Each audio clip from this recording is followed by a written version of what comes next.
Hello, welcome to Mar Collections. Kumusta po kayo? Sana po ay nasa mabuti kayong kalagayan.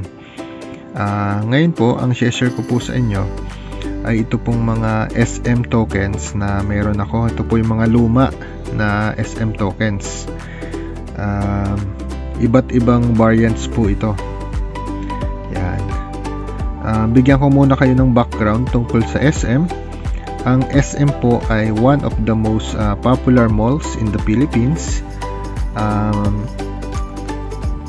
Pag-aari po ito ni Henry C., isang Chinese-Filipino businessman.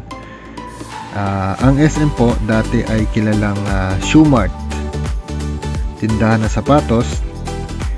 Nag-start po ito 1958. First store po nito or first branch ay sa Carriedo, Manila. Yan. Hanggang naging department store at naging mall na po. At dumami na po ng dumami ang branches niya. As of October 2024 ay nasa 95 branches na po ang SM.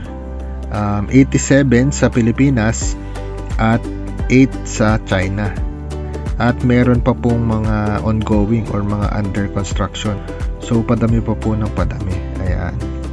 Okay, so ito po yung mga different variants ng SM tokens na meron ako. Ayan, so unahin po natin dito. Ito po yung sabi kong pinaka-common or madali mahanap ngayon. Ayan. Sa unang tingin, parang pareho lang siya. Pero kung titingnan po natin mabuti, ay mapapansin po natin na yung mga dots ay mas maliit po dito sa nasa left.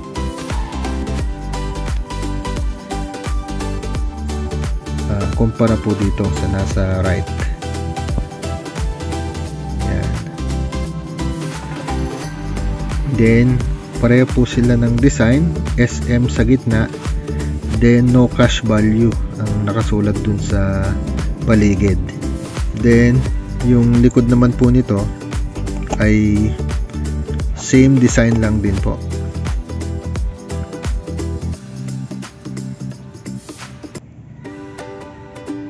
Yan, ganun din po.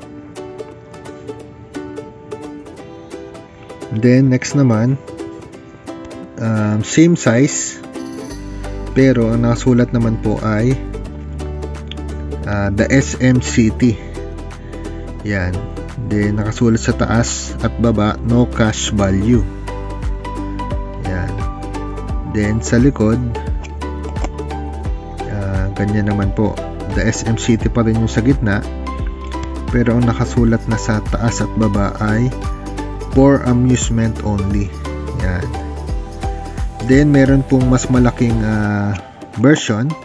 Ito naman po yun, the SM City. Pareho lang yung kanilang design, mas malaki lang yung size po nitong isa. Yan. Ito po yung likod nila.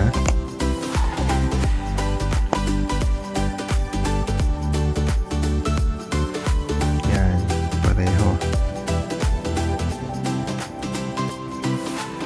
Then meron naman po dito na malalaking tokens ng SM. Ito pong nasa left, ito po yung SM Super Malls.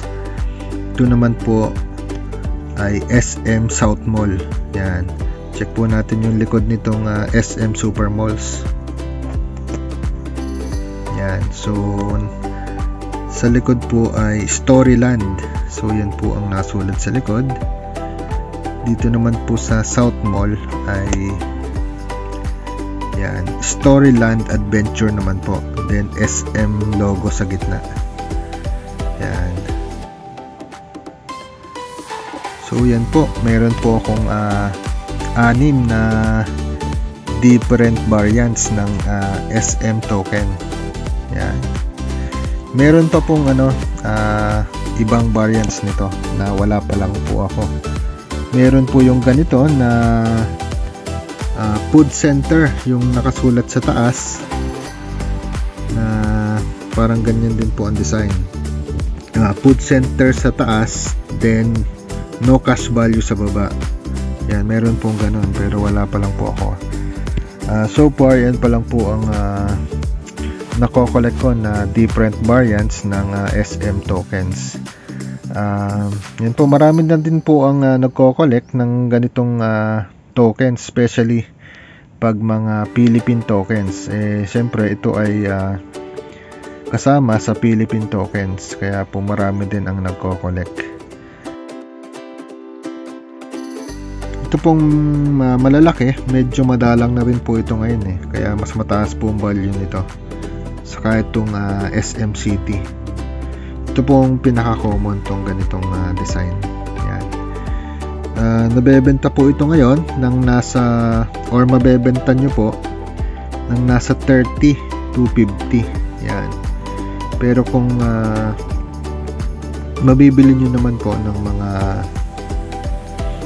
10 to 20, mga ganon. So kung nabili nyo ng ganon, pwede nyo nang mabenta ng 30 to 50. So ganun po ang mga presyuhan nito ngayon. Yan. Ayan. Okay, so yan lamang po ulit. So yan po ulit ang mga SM tokens na meron ako. Yan, shinare ko lamang po.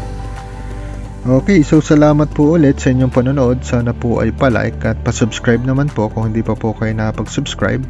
At pa-click na din po ng notification bell para po updated kayo pag mayroon po ulit tayong upload na video. So muli po ay maraming salamat. Ingat po kayo palagi. God bless you po. Bye bye po.